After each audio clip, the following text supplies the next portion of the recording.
Livro dos Salmos, capítulo de número 51, versículos do 10 em diante, diz-nos assim: a santa e poderosa palavra de Deus. Cria em mim, ó Deus, um coração puro, e renova em mim um espírito reto.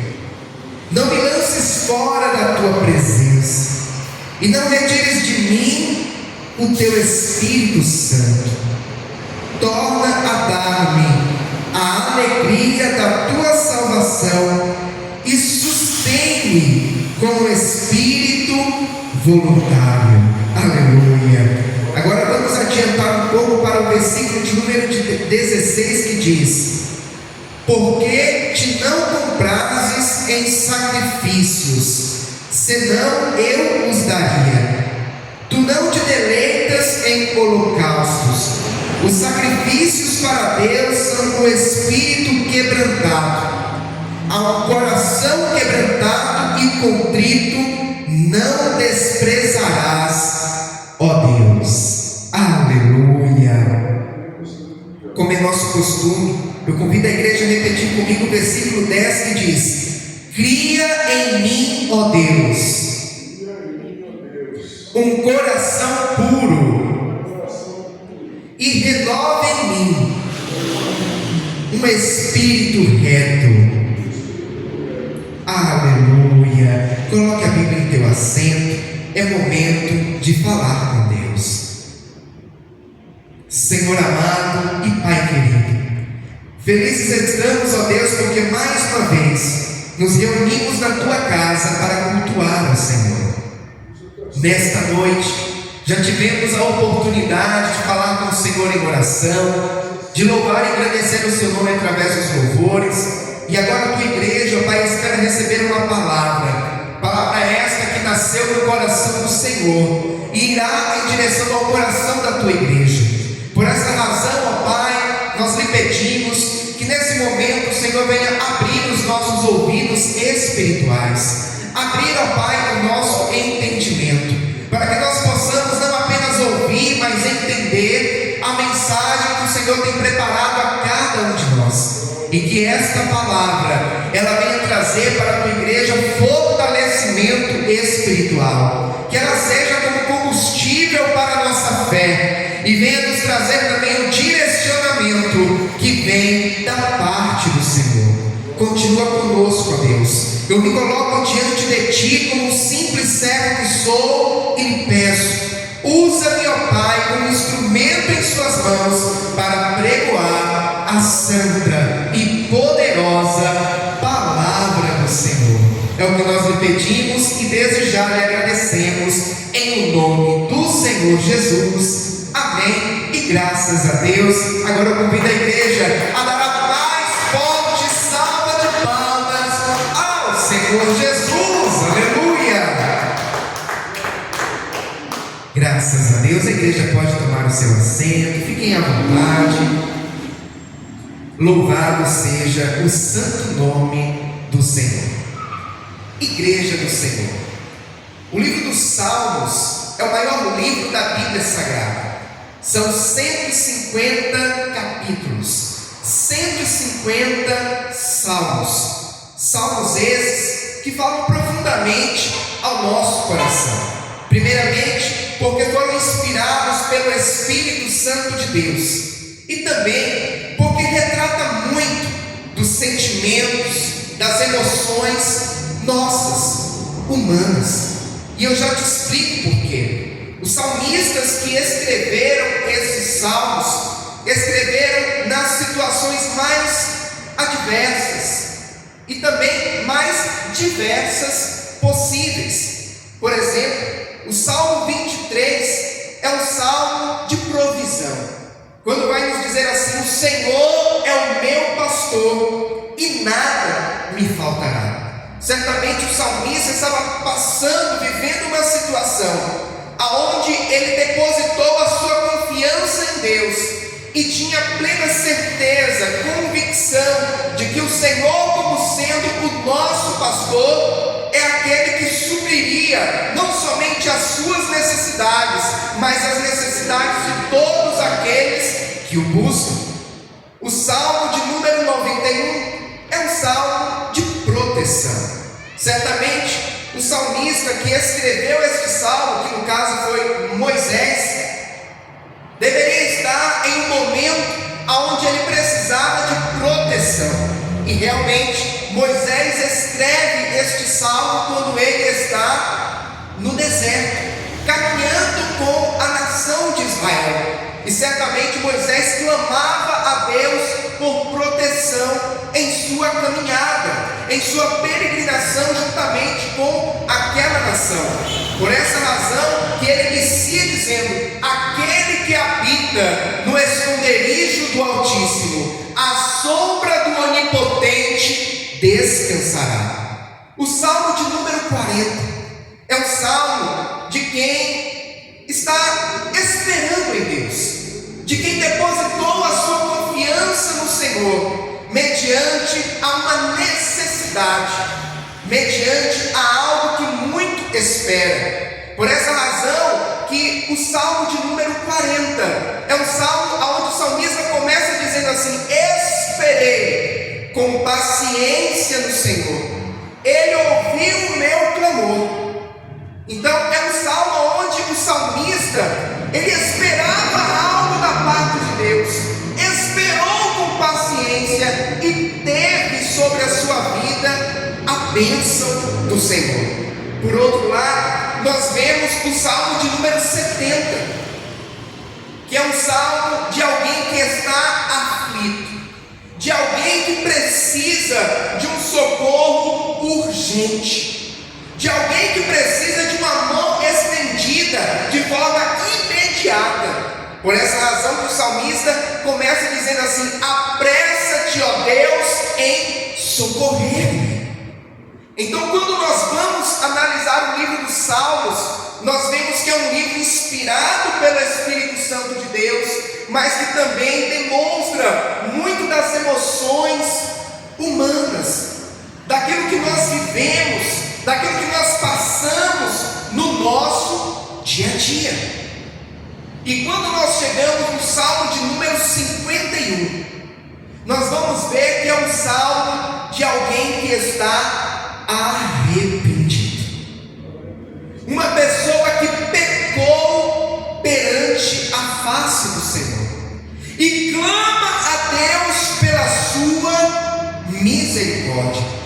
Quando nós chegamos no versículo 1 do Salmo 51, vai nos dizer assim: tem misericórdia de mim, ó Deus, segundo a tua benignidade, apaga as minhas transgressões, segundo a multidão das tuas misericórdias. Pastor, e quem foi que escreveu o Salmo de número 51? Quem foi o salmista que estava clamando a Deus por misericórdia? Estamos falando aqui do rei Davi. O rei Davi foi aquele que escreveu o Salmo de número 51. A situação na qual ele escreve este salmo é após ele ter cometido um grave pecado. Nós ouvimos muito falar, e é verdadeiro, que Davi foi um homem segundo o coração de Deus.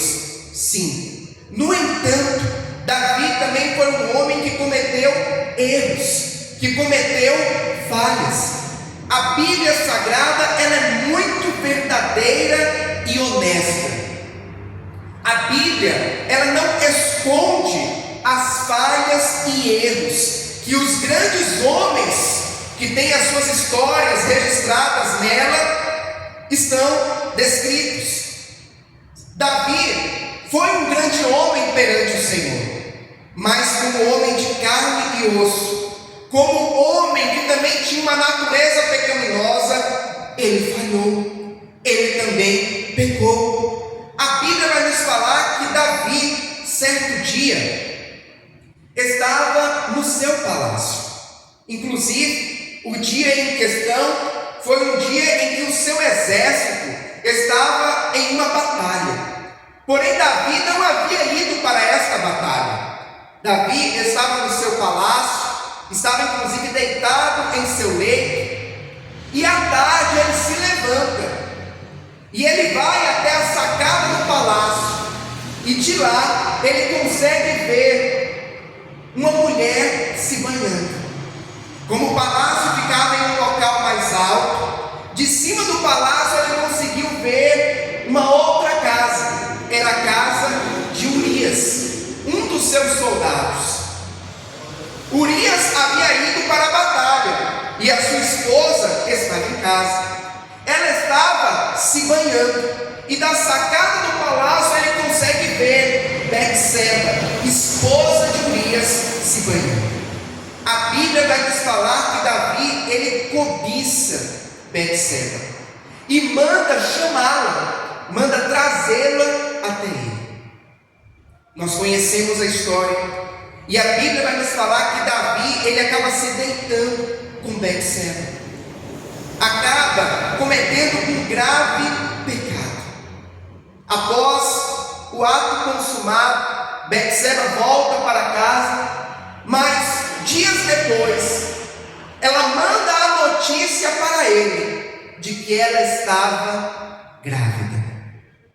E agora, Davi ficou no grande dilema: o que fazer diante dessa situação? Porque até então, o pecado que ele havia cometido estava encoberto. Somente ele e Betseba sabiam. Mas agora, com a gravidez, isso iria se tornar notório, porque o esposo de Betseba estava na guerra, então não teria como ela ter engravidado. Isso iria despertar comentários, isso iria fazer com que a imagem de Davi pudesse ser manchada, e Davi, temendo tudo isso, ele começa a entrar em uma mentira. Ele trama um plano para esconder, para encobertar o seu pecado. O plano que Davi trama, ele manda chamar Urias para vir até o palácio. Urias sai da guerra e, obedecendo a ordem do rei, vai até o palácio. Ali no palácio, Davi conversa com ele, Davi come juntamente com ele, pergunta como que estava a batalha, e no final desse diálogo, Davi fala assim: olha, Urias, agora vai para a tua casa, vai descansar, vai ficar com a sua esposa, porque Davi tinha em sua mente que Urias indo para casa, certamente ele iria coabitar com Betseba, e quando a gestação ficasse mais notória, todos iriam pensar: não, Urias veio da batalha, esteve em casa e por essa razão a esposa engravidou. No entanto, as coisas não aconteceram como Davi havia planejado. Na realidade, Urias, após terminar aquele momento de diálogo com o rei, ele não vai para a sua casa. Ele fica à porta do palácio, juntamente com os demais servos, e passa a noite ali. O plano de Davi não funcionou. E Davi questiona para ele: mas por que você não foi para casa? E Urias, como um homem correto, sensato e muito digno, ele diz para o rei: como poderia eu ir para minha casa? Sendo que inclusive o meu comandante Joabe, o meu senhor, ele está na batalha. Os meus colegas, os demais soldados estão também na batalha. Os servos estão dormindo aqui. Como eu poderia me dar ao luxo de ir para minha casa e estar juntamente com a minha mulher? Não, eu preferi ficar aqui, juntamente com os demais servos. Urias, ele era um homem íntegro, era um homem correto. Foi muito louvável a atitude dele. No entanto, diante dessa situação, Davi, para tentar mais uma vez encobertar aquela situação, fala com Urias para não voltar ainda ainda para a batalha, mas para mais um dia ficar ali. E ele convida Urias novamente para voltar ao palácio. E nessa segunda vez que Urias volta ao palácio, o rei Davi começa a beber juntamente com ele e tenta embriagá-lo. E vão bebendo, e o rei vai fazendo de tudo para que ele se embriague. E após isso, ele diz: olha, vai agora para a sua casa. No entanto, diferente do que o que Davi havia pensado, Urias não vai para casa mais uma vez. E a sua segunda tentativa de encobertar o pecado que ele havia cometido com Betseba não dá certo. A palavra do Senhor nos fala que agora Urias volta para a batalha, mas antes dele voltar para a batalha, Davi manda um recado escrito através de Urias. Obviamente Urias não poderia ler aquele recado, porque era algo confidencial para ser lido por Joabe, que era o comandante. E no recado que ele escreve, ele pede para que Joabe, o comandante, colocasse Urias na frente da batalha, no lugar mais perigoso. E quando chegasse o momento do confronto, todos os demais soldados iriam se afastar e deixar Urias sozinho, para que assim ele fosse morto. A Bíblia nos fala que Urias pega o recado escrito pelo rei, e em suas mãos ele leva aquele recado até Joabe, mal sabendo ele que em suas mãos ele estava levando a sua própria sentença de morte. E assim como Davi planejou, dessa vez ele consegue atingir o seu objetivo. Joabe, quando chegou no momento da batalha, colocou Urias na frente, no lugar mais perigoso, no lugar onde havia os maiores embates, e os demais soldados se afastaram e deixou ele ir praticamente sozinho. Urias morre. E assim Davi pensou que o seu pecado estava escondido. E olha o que a palavra do Senhor vai nos mostrar, né? Que um abismo puxa outro abismo. Davi, ele tentou encobertar o seu pecado, fazendo com que Urias fosse para casa, ficar com a sua esposa. Depois embriagou ele, mais uma vez tentou fazer ele ir para casa para ficar com a sua esposa. E por fim, ele praticamente mata Urias. Porque por mais que não foi ele que puxou a espada para matá-lo, mas ele fez todo um plano para que Urias viesse a morrer na batalha. As mãos de Davi estavam cheias do sangue de Urias. E provavelmente Davi agora pensou: bom, Urias está morto, Betseba agora é viúva.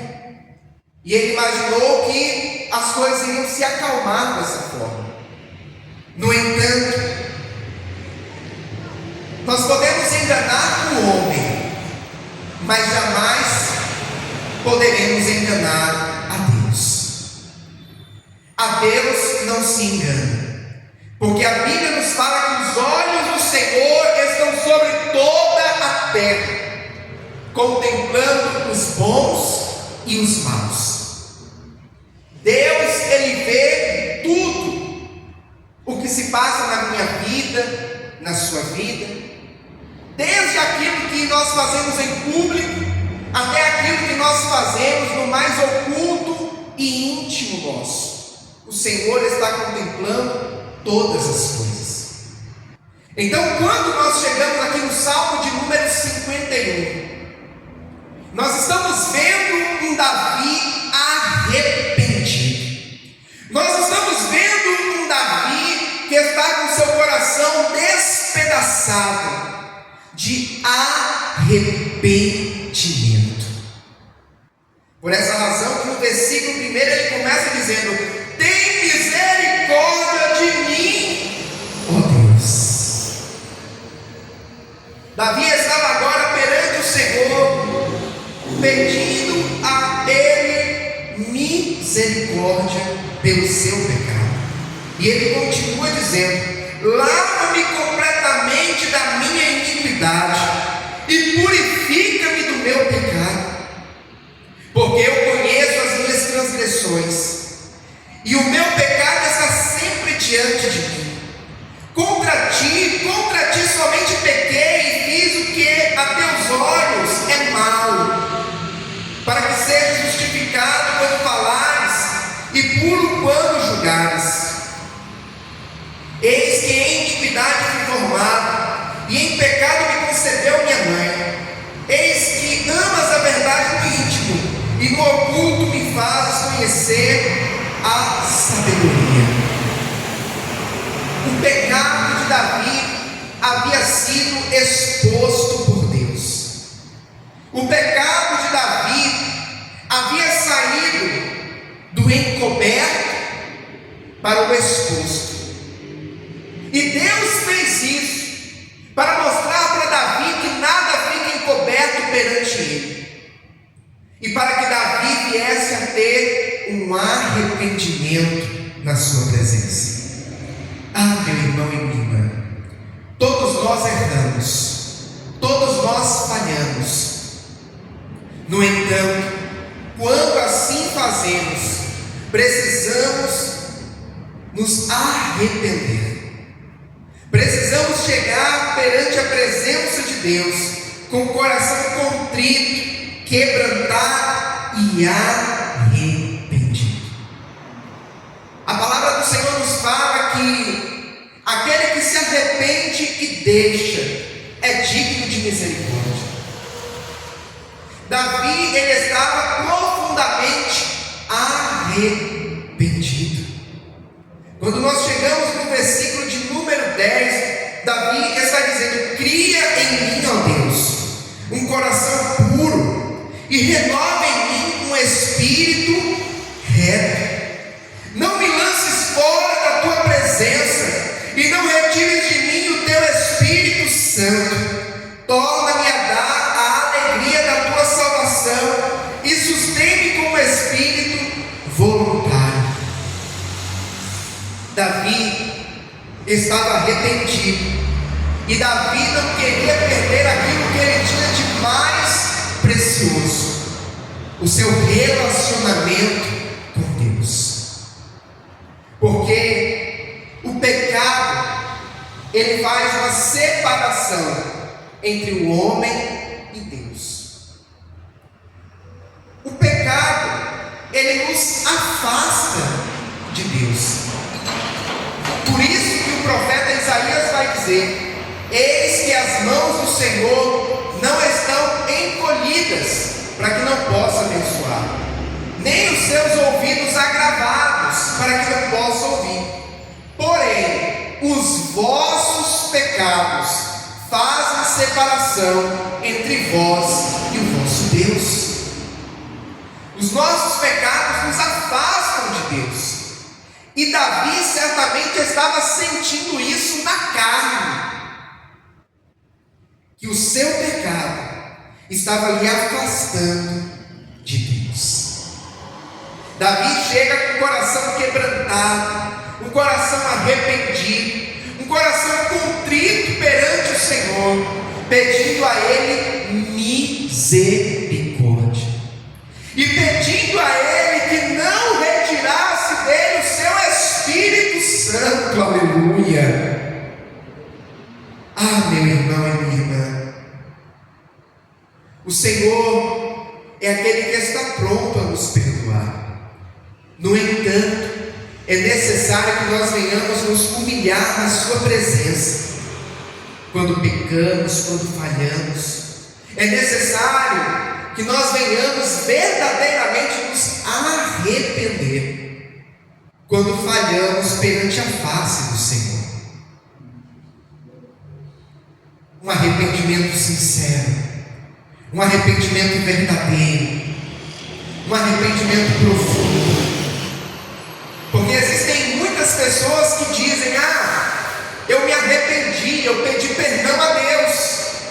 No entanto, no dia seguinte, está cometendo o mesmo erro novamente. No dia seguinte, está cometendo a mesma prática novamente. Que arrependimento foi esse? Será que foi um arrependimento sincero? Ou foi apenas da boca para fora? O Senhor, Ele requer um arrependimento sincero. Porque inclusive esse arrependimento, onde a pessoa diz que se arrependeu, mas no dia seguinte está cometendo a mesma falha, Deus sabe, desde o início, que não foi um arrependimento sincero. Porque nós podemos enganar o homem com as nossas palavras, mas a Deus não se engana. Porque Deus, Ele sonda o mais profundo e íntimo da nossa alma.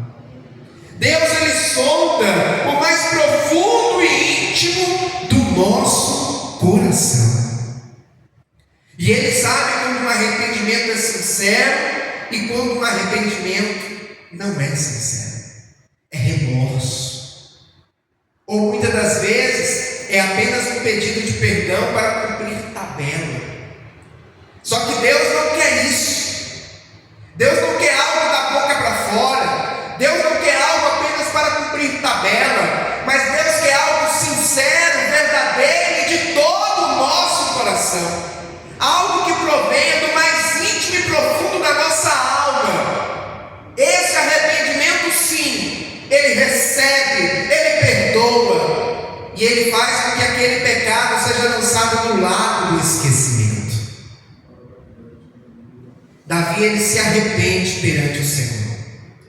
E olha o que Davi vai dizer no versículo 16: porque te não comprases em sacrifícios, senão eu os daria. Tu não te deleitas em holocaustos. Os sacrifícios para Deus são o espírito quebrantado. Há um coração quebrantado e contrito não desprezarás, ó Deus.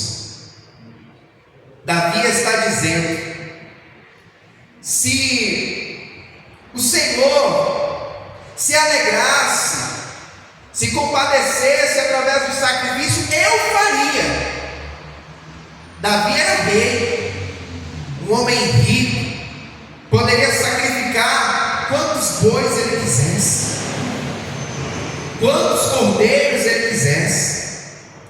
Mas Davi está dizendo: o Senhor não se deleita em holocaustos, mas o Senhor, Ele se alegra quando Ele vê um coração quebrantado e contrito, e a esse Ele não despreza.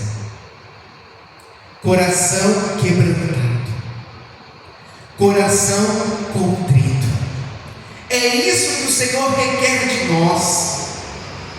Quando pecamos, quando falhamos, é isso que Ele espera de mim e de você. Quando entristecemos a Ele com as nossas atitudes, com as nossas falhas, com os nossos pecados, Ele espera de nós um arrependimento sincero, aonde chegaremos em Sua presença com o coração quebrantado e contrito, porque a esse Ele não desprezará.